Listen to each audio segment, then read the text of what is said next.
Hunters, thank you as always for spending your ultimate currency, your time with me here in the garage. I want to thank you from the bottom of my heart for your support and understanding of the subject matter we're currently delving into. We also talk about rock and roll and counterculture and drug manufacturing back in the day and different exciting outlaw asides. But we're really in a Rich Manson vein right now. So we've been bringing you the ultimate expert of experts, DEB Silva, who will be joining us today, as will really wonderful, hopefully South American despot in the making, Mr. James Dawson, y'all. Genteel and genuine certified Southern Gentleman, Mr. James Dawson will be joining us as our future entertainment liaison. He's got some real fun surprises coming up for you here on TG. Thank you for joining us again. Please have your popcorn ready. Don't waste everyone's time getting up and blocking the screen. Goodness. I know you've subscribed. I don't have to say the tired thing, smashing like buttons and silly stuff. Just get it done. Be a Twilighter. From the bottom of my heart, Casey and I thank you. Producer Alex is here bringing it live. As always, respect to the victims, love to the survivors. And if anyone who was there or is affected by my words, please feel free. Immediate feedback. Don't hold back. Tell me how you feel. Get a hold of me. I'll give you my phone number. I'm just here to learn and expound on the things that I'm actually acquiring knowledge on gratefully. Thank you all.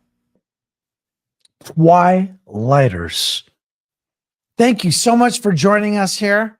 We, as always, are only going to bring you the finest, starting with, of course, the world's leading expert on all things Manson, the great DEB Silva.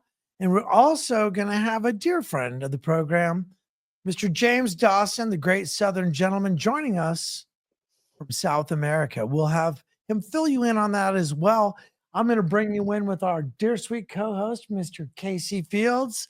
And then we're going to dig into this subject, which Casey is going to introduce. And I believe we're going to start with Deb. I'm so excited. Thank you, Twilighters. Welcome, Twilighters. We're going to talk today about NBC's newest production on Peacock called Making Manson. And I'm excited to have two great friends and guests here today. Absolutely. Deb, please introduce yourself. Hi, I'm DEB Silva. I write for the Manson blog, mansonblog.com. I'm excited to have this conversation today. Wonderful. Thanks for inviting me. And we have a great friend, James Dawson, here. Hey. Dude, who's cooler than that?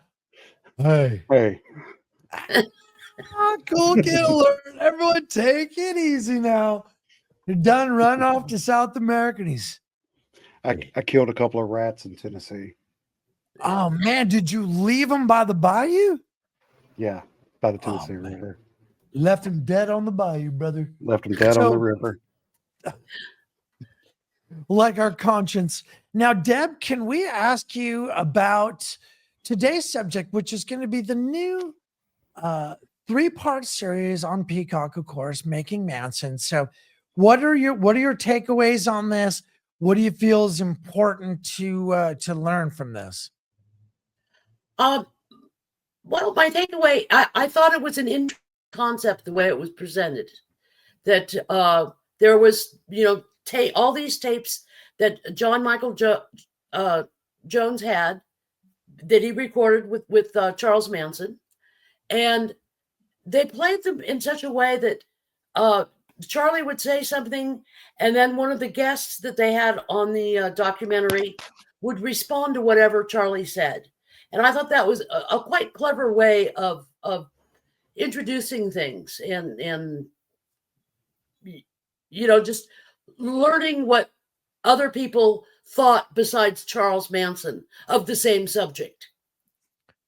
Interesting. That was cool. Yeah, it was. I thought it was a unique way to present the material. And it makes it more modern too, because now we have these reaction videos that are so popular on YouTube. So it was like a higher end version of that as well. That's an interesting take on that, Deb. I like that. Yeah. I enjoyed it. There were a variety of people from a variety of occupations and connections to the family. Mm-hmm. And that I thought that was good. There was a couple of people I didn't know, and that would be the psychologist. I think there was a female psychologist, mm-hmm. And I didn't know who she was or how she actually fit into things, but she was obviously knew what she was talking about. And there was a couple of people. I'm sure as we go along, we'll discuss mm-hmm. certain other aspects of it. But sure. I all in all, I did like the docuseries. I thought it was very interesting, and there were a few little gems in there. Now, I imagine, James, you might have helped in getting some of these people or bringing up some names of good people to have on there. I did. Now, Alan Rose was just kind of when I saw that he was in it, I asked Billy, I said, where did he come from? And he said, I don't know. So that had to have been on the other side of production. And I think it was the same for the female psychologist. I knew Scott Weiss was going to be in it because Billy had asked me what I thought about him. And I was like, well, he's written these great articles. Look at this, and you make the determination. Yeah. Okay. Weiss was one that I didn't know, but I mean, I looked him up before watching the show, and I was kind of hoping that he was related to Stephen Weiss, the boy that found the gun, but no. Yeah, can you imagine? I know. Another twist. I really like that you guys brought on Alan Rose as well. I mean, I've heard his name for years. I've read his article that he wrote years ago on the group marriage commune. And so just to be able to see his face and hear him talk was awesome. Also bringing on Steve Parent's brother, I thought was a nice touch. We don't hear enough from the victims' family members. So I really appreciated that. Yeah, I think that was something that was unexpectedly popular. And I think every single person, even the people taking swipes at the documentary, a 3-part series on Peacock called Making Manson. Check it out. Even people who came at it were excited about the Stephen Parent connection. I personally, man, the Alan Rose thing, what? Because I just been doing some research on that study because I've read that report quite a few times. I found it very interesting, the way it came about, the time period that the information was collected versus the time it was published in 1982. Mm-hmm. I believe it was the University of Indiana Press. Is that correct? Yeah, medical journal or psychiatric journal. It was a very specific psychiatric journal. There you go. And so I found it interesting that he had kind of done his internship before he did his graduate studies. It's a very 60s way to go about being educated. So I was hoping he was going to be able to come on here.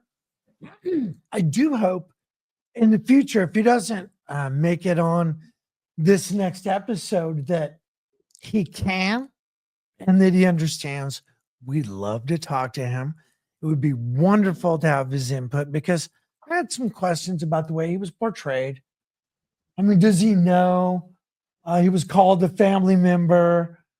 Is he okay with that? Who decided who was a family member? Quote. Well, that's what I'm saying. I mean, maybe it was just for clarity's sake in post-production. Right. Who knows? I mean, Right. But for me, I was kind of curious because I'm hoping there's enough time where maybe we can even have a survivor chime in because I would love to place him. I'm not the kind of person who wants to knock something like that. I Yeah, found that study I fascinating. was under the impression that he really was more of an observer than a family member. Right. That he had Before seeing been the to what? show. Well, But that Deb, he had a bond with the girls after they lost the Cole Street house. The girls moved in with Alan Rose. that was my understanding. Okay. Yeah, and that And Alan was the go-between with that whole fiasco with Mike Bruner and Roger Smith. right, Oh, that's he was the right. one And who then made there's sure that this Roger sequence. Smith and his wife got Michael and Right.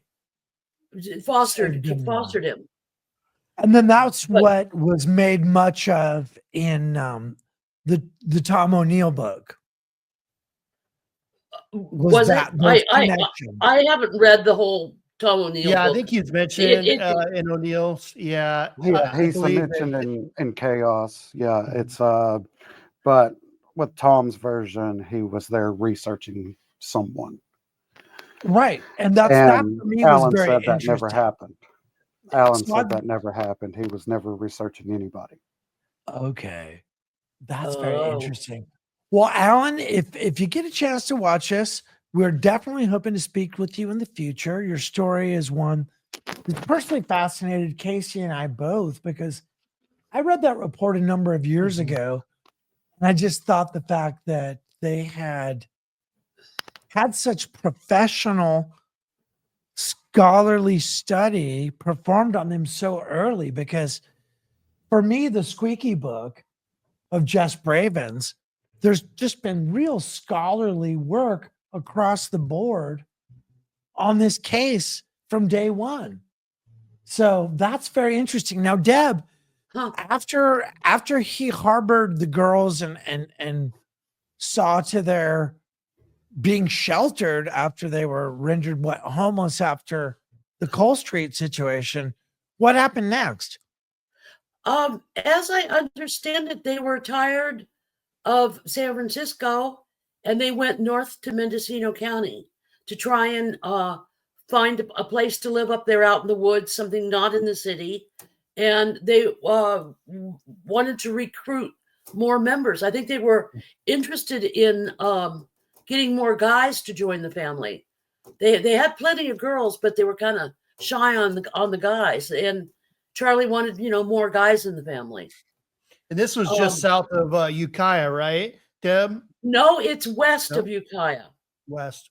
West of Ukiah, and they called it Boonville Bust, but they actually lived in an even smaller town called Philo.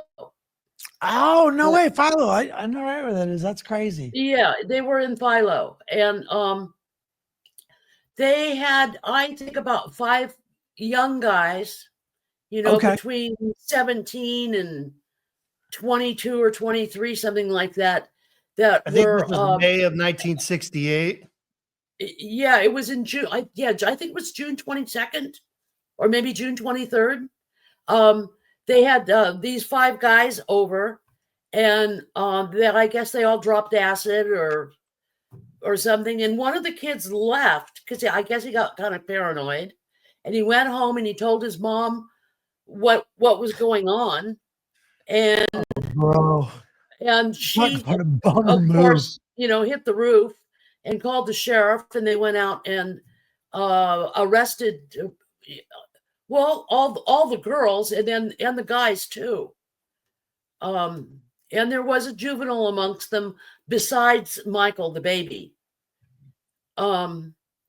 So they were held for quite a while. I think we'll definitely do a whole episode at some point just on that. The Witches of Mendocino. Oh, absolutely. Yeah. I just love that whole passage in Lynn's book where they initially went up. And now, how many people, Deb, would you reckon were in the group at that time? I really don't know. That was June of 68. Correct. There probably had to be at least 15 girls. One of the things that I've read is that, yeah, there was a problem. There were getting to be too many, and many of them were living at Dennis Wilson's house. So they had to break up for this season, That's why some of them went north. Some were actually staying in San Jose, living in a bus on Ed Atkins' property, which is kind of interesting. Yeah, they did seem to separate, but they always got back together. Mm-hmm. And trying to remember, I think Dean Morehouse was going through some problems with court and stuff around that same time, because that's my understanding. Yeah, and I know that Dean Morehouse had been at Dennis Wilson's house.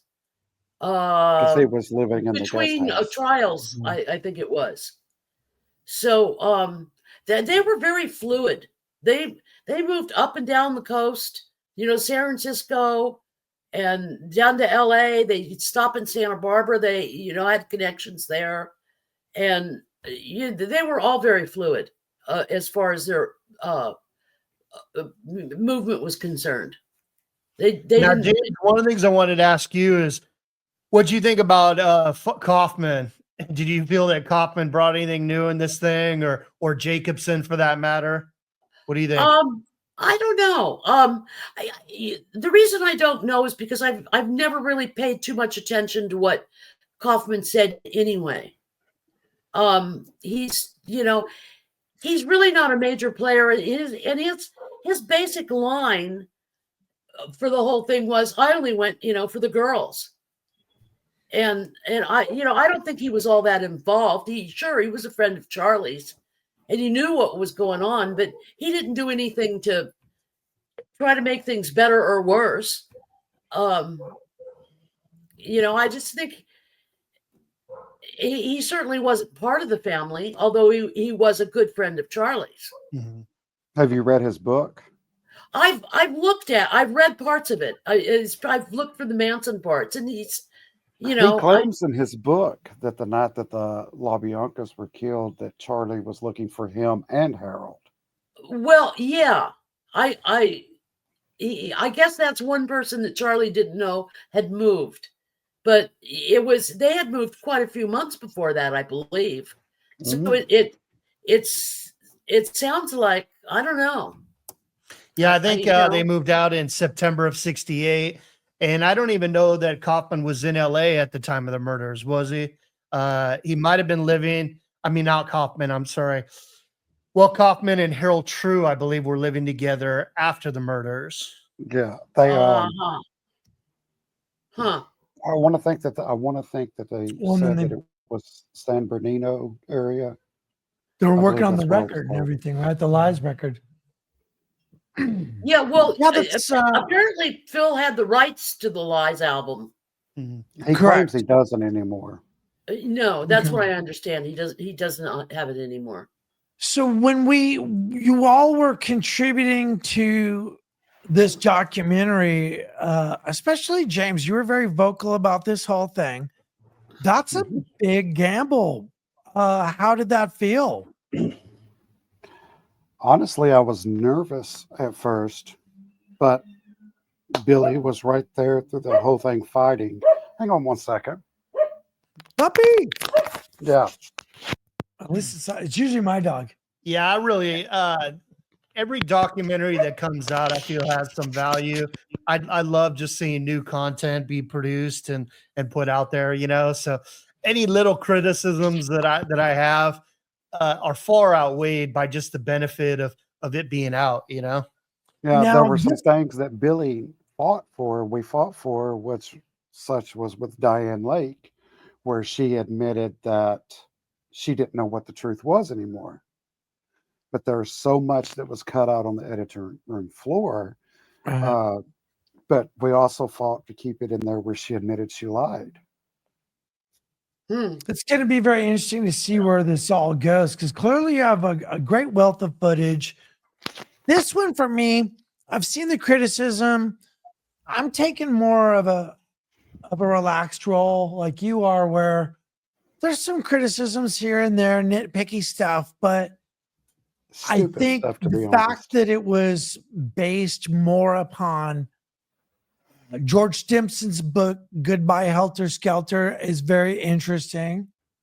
I think that his feelings being given credence are, it's exciting for that to be brought to the mainstream. On one hand, for me, I just wish there was a little bit more clarity, because much like George's book, I think if there's a strong edit, that's my big critique with George's book. There's a repetition to it, and he almost got it, but it didn't quite gel. And I think if that book was more refined and had a reexamination of it, I think that book is should be the basis for a lot of these types of explorations. And I think it's interesting that this is the first one. Do you guys publicly acknowledge that this was Stimson's format, or is that just kind of a spiritual? No, it's publicly acknowledged that it's Stimson's Okay. format. Okay, very interesting. Now, how did George feel about that? Was that communicated during production at all? I can't speak for George, but I think it would be fair for me to say, because I can't speak for him. Of course. It is an acknowledgement of his work. Mhm. That's great. That's great. It'd be interesting to see. We had talked to him about doing this episode with us because he wanted to come on the show previously, but I guess he's got a lot going on right now, or whatever the situation is. But hopefully we can get some follow through with him, because it must be vindicating and feel pretty good to have what was once thought of as an apologist, kind of off left field theory, to be given such credence, and to have this younger generation of people looking at this story in a different light, which is why I feel it's important. I really liked some of the new footage that you guys got. I believe that Billy acquired some of this B-roll footage that we've seen stuff from different angles before, but some of these things have been or seen it in a new way or from new angles or whatever. I just love seeing that. Well, I mean, some of the stuff he got also was like the crime scene photos at Cielo Drive. And when you look at them, they're much more high definition, and you can actually see the blood on the porch, for example, how much was really there compared to the other photos that have been out there. James, can you speak to the tapes and just kind of maybe clear that up for everybody? Yeah, there's a little rumor going around that I heard that those tapes were John Michael Jones's tapes. Those were not John Michael We're talking Jones specifically about the image of the little tiny digital, or what would Micro they? cassette. Micro cassette. Yeah. Yeah, that's the It's a writing on the visual tapes. device used in production to illustrate. Yes.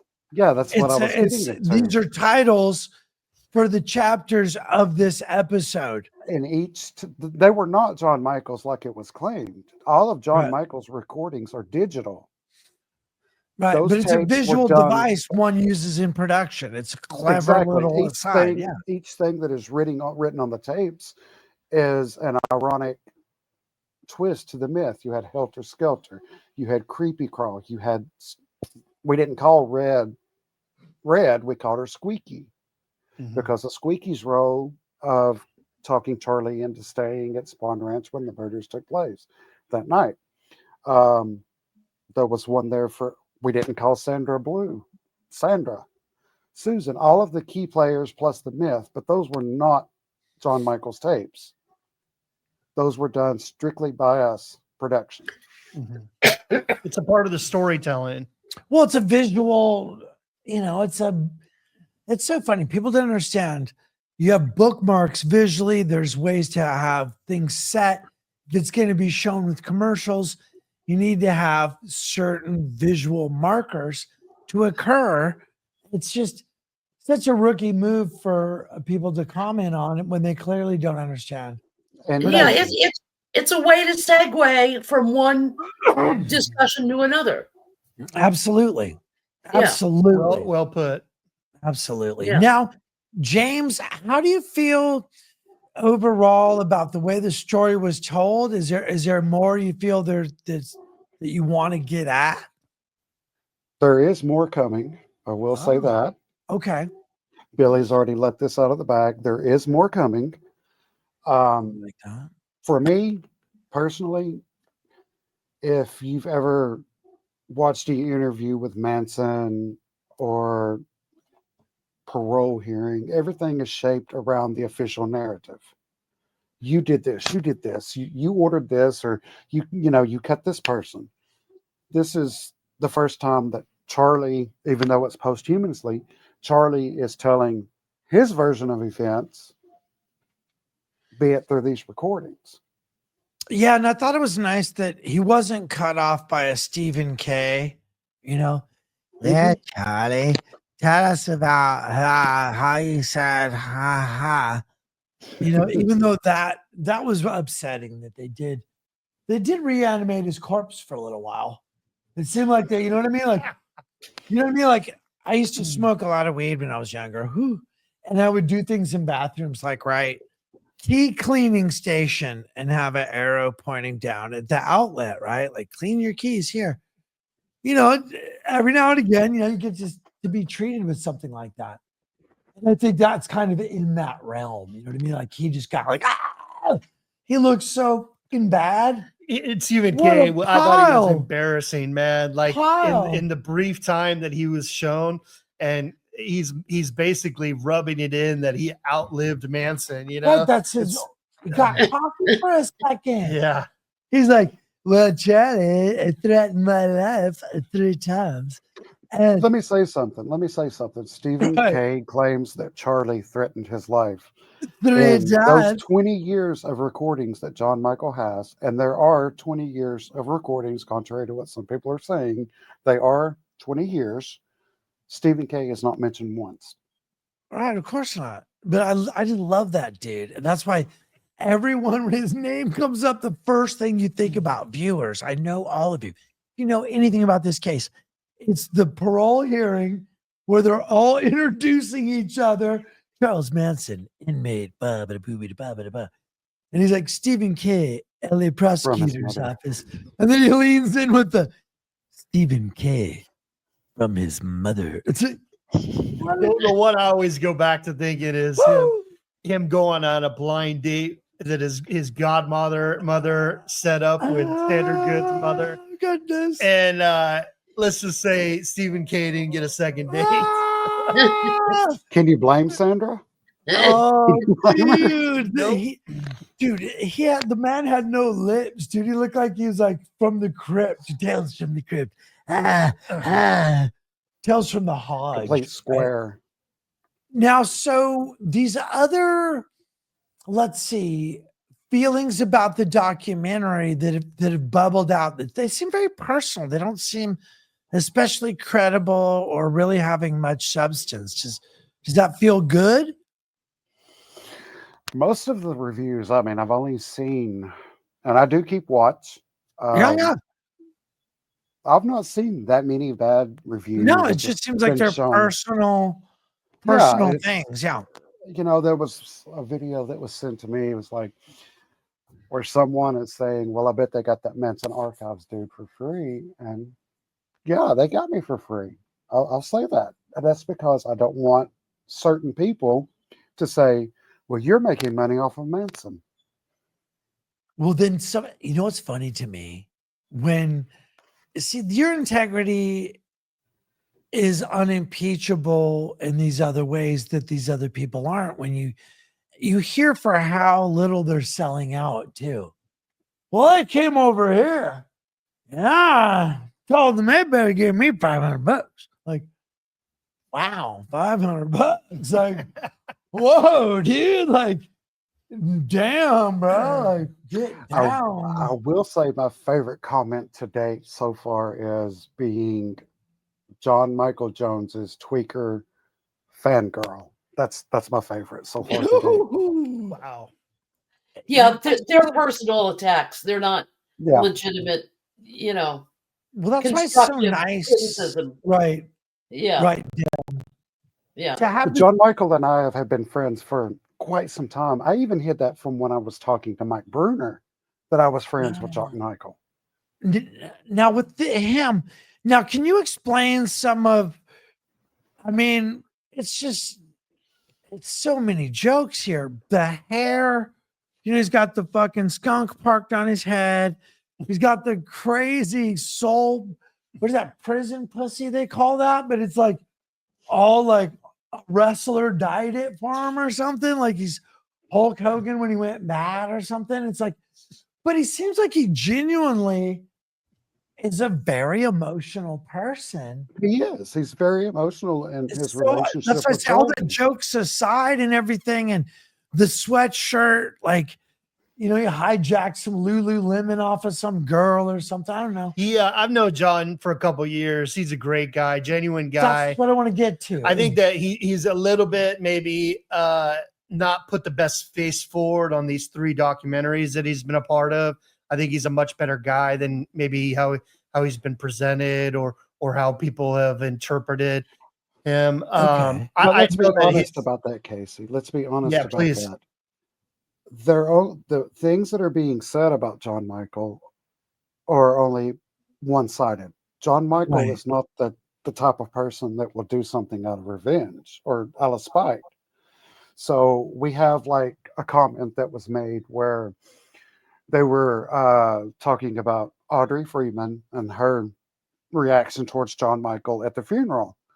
Well, you're not seeing the full, it's edited. Mm-hmm. You're edited, just like the funeral. I've been told by 4 people that were there that the funeral was beautiful. However, that's not what the editing did. The editing is just drama. Mm-hmm. Well, it's the only way you can get anybody to watch. It's called production. Right. Again, people, this is production. Are you not entertained? You can bring all the information you want, but if it's not compelling and it's not interesting, who gives a shit? Yeah, I blame that on Buddy Day for him shooting that kissing Manson from a bunch of different angles and playing it throughout the course of the entire documentary. So it made it look like John was over there kissing Manson throughout, several times, which more than likely it was one time. But it was one time. Yeah. It was one time. And of course it was shot in different angles, but it was just one time. And, Billy Graham had his beef with the minister, the preacher, he didn't like it. So he gave his speech. But the people that I have spoken to, other than John Michael, have all said it should have been in the documentary because it was actually a really beautiful service. And just because you have Audrey over here saying, oh, he's crying, he's a weirdo, you're not seeing what else she said. That part is on the cutting room floor. Well, it's always the case. And that's what my point with this was. I thought it was brave that you got involved as a researcher and wanted your name on this thing, because until the last minute, it's so scary. And that's why we're doing this thing solo. It's taken years to get this off the ground because I can't trust anyone. If I'm going to try to tell the story correctly, talk to great researchers like yourselves and have survivors on the show, I can't have their words minced, taken out of context, or used in any kind of hurtful way. If you weaponize the information against the subject, I just can't be a part of it. And until the last second, you never know, because they always want that last little lurid. And the girls, the blood, and the knives, and the children coming in the night. It's just. Deb, did you have any feeling on what you think about what like Catherine Scher and Diane Lake said? Yeah, please. I think they were as honest as they could be about the situation. Catherine Scher seems to still be enamored with the whole situation, like say with Bobby Beausoleil and having been a part of the family. That it's almost, it's like she acted as if it was a badge of honor to be a part of it. I And think that is very interesting. Yes. and I think Diane just said what people wanted. She said what she thought people wanted to hear. Now, just to add to what Deb said, what didn't make in the documentary was Diane talked about when Vincent Bugliosi visited her when she was in the mental institution for that little short period of time. She said that she was told Charlie did these things. Mhm. She never saw it. She said she was told that Charlie did these things. And that's what she had to testify to. This is why getting things correct in this community is so critical, because if you understand the case enough to see these semantic truths like that, it is really, it's like you said, there's some real gems in there. There's some stuff that came out of it. I don't want to bag on the thing entirely. It's of course it's disappointing because, we always want more, but there's, More is coming. you can only do so much. And I think it's a step in the right direction. I'm excited to hear you say you've got more. Now, can you give us just any little, or is that going to be under the, is this going to be season 2 of Manson? That's what I'm saying. Can we open the creaking door? Is it a Peacock thing? Is it a Billy thing? Is it a, part It's 2? me and Billy and John Michael. Okay. Oh, okay. Now, so John Michael, he's okay. He just talks kind of crazy. So he was a partier, you guys are telling me. So the whole freaking thing, Charlie, oh my freaking God, Charlie. So he's just an animated dude, but he's okay under there. So Yeah, it's like John is a great person. He is a great person. Interesting, because I've never met him. Let me just put it to you this way. Sure, if I was short $500 and I needed it really bad, he would sell what he could to get that $500 to Well, me. good for him. He's that, and there's another comment. Neat. Okay, because I've heard you speak There was about another him. comment that was made, and there are audio tapes to prove this, where John Michael was selling stuff. Well, that was very ugly what was said online. Yeah, can you address that, please? Because that could potentially put someone out of business, right? Absolutely. John Michael was selling stuff, but it was to help Charlie. Okay. Charlie would send him stuff.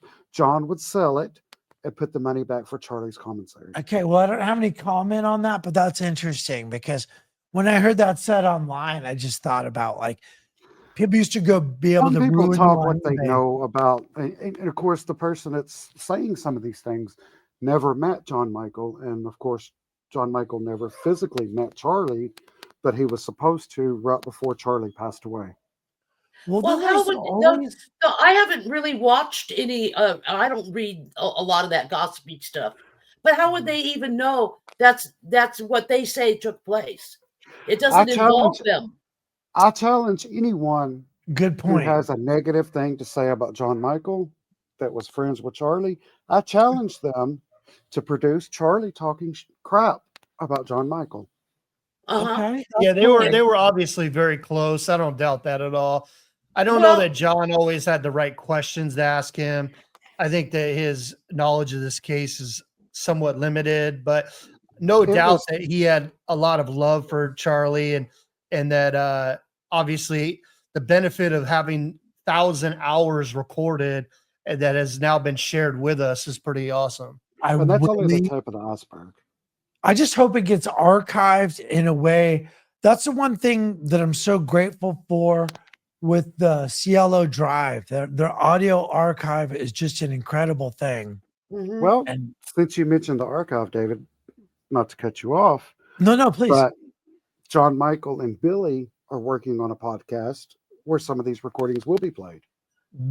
That's what I'm hoping for. Because I really liked, he seemed quite relaxed.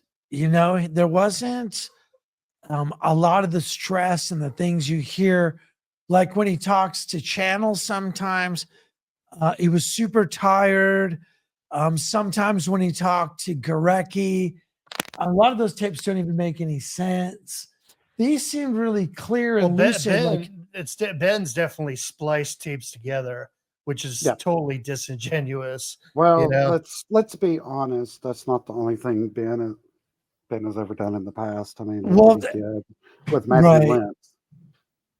Well, when you've got survivors calling you a grifter, I mean, I just kind of going to leave it there. And I don't have a problem with Ben. I just know what I know from reading court documents.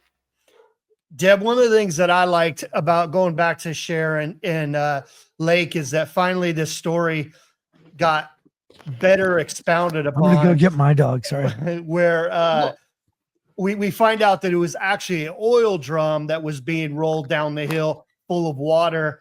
And here all this time, I thought it was like a Congo drum or like a musical instrument. Yeah. People just immediately went to drum. Oh, well, it must be a musical instrument because they played music. And no, it was, not at all. And it's funny how things just get so out of proportion to what they actually were. James, it's also very cool that we finally hear from Charlie the Avalon Ballroom night. That was very cool. Yeah, we were actually searching internet archives for that particular night. Charlie was there so we could hear what songs the Grateful Dead played that night, but nobody had that uploaded on internet archives. So we found the night before. So it had to be close to played pretty much the same set list. Yeah. It must have been unreal. I mean, I liked how he explained it, but doing acid possibly for the first time, hearing this style of music. I mean, what a surreal, and he just got out of jail like the week before, right? Well, I mean, yeah, if you look at Charlie from the time he was in jail, he was a beatnik. So the only thing he really would have done was marijuana, smoke pot. Mm-hmm. A little. So Gotta have this a little acid reefer, trip man. for the Grateful Dead, I could only imagine what it was like. Well, the sound at the Avalon Ballroom is really good. It's a neat room. Come here, sweetie.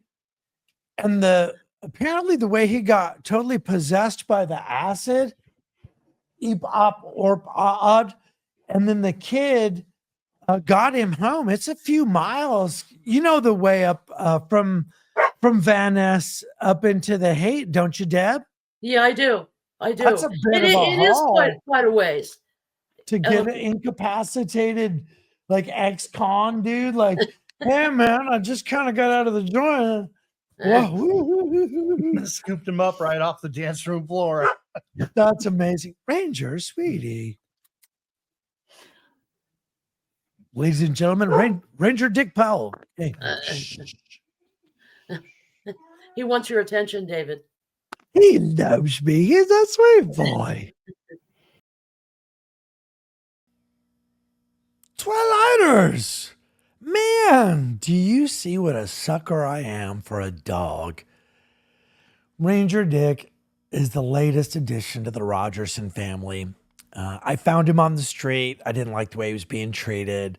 A bunch of my friends were at the shop. We were having a really nice time, including producer Alex's son. So I yanked him and renamed him Ranger, got him home, got him cleaned up. And he's got the love of a little 8-year-old girl and my wife begrudgingly. So he's really a handful and very entertaining. So thank you for your indulgence.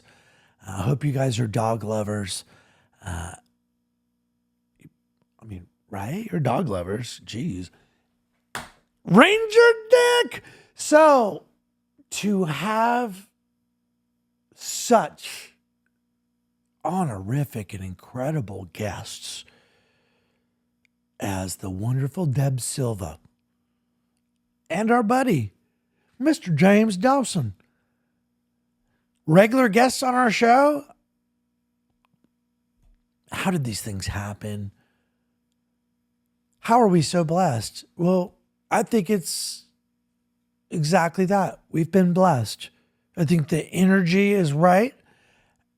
I think the universe has colluded for our friendships to evolve in this wonderful Manson sphere that can be a great unifier. That's why you're here. That's why you've subscribed. That's why you're a Twilighter. From the bottom of my heart, I'm speaking for Casey, and I know my dear, dear friend who's become family, producer Alex, when I say we couldn't feel more strongly about our commitment to bringing you the truth and doing it with love.